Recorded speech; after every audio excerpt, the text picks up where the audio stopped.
عزیز مصر نے اپنی بیوی کی نامناسب رویے پر معذرت کی اور یوسف علیہ السلام کو اس معاملے کو راز رکھنے کے لیے کہا۔ اس کے باوجود زلیخا کے اس ناپاک فعل کی کہانی شہر کی عورتوں میں پھیل گئی اور وہ اس کے کردار کا مذاق اڑانے لگی۔ زلیخا نے پریشان ہو کر یہ ثابت کرنے کی منصوبہ بندی کی کہ وہ یوسف علیہ السلام کی غیر معمولی خوبصورتی کے سامنے بے بس ہو گئی تھی۔ چنانچہ اس نے ایک دن ان عورتوں کو اپنے محل میں دعوت پر بلایا۔ وہاں اس نے ان کو پھل پیش کیے اور ان کے ساتھ چاقو بھی دیے۔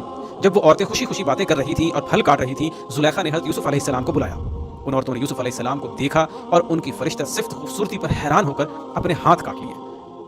بغیر یہ جانے کہ انہوں نے کیا کر دیا ہے، زلیخا نے موقع سے فائدہ اٹھاتے ہوئے اعلان کیا کہ یہ وہی شخص ہے جس کی وجہ سے مجھے مورد الزام ٹھہرایا جاتا ہے۔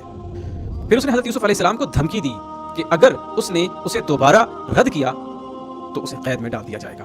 اس پر حضرت یوسف علیہ السلام نے جواب دیا، اے میرے رب، مجھے قید خانہ ان چیزوں سے زیادہ پسند ہے جس کی طرف یہ مجھے بلا رہی ہے۔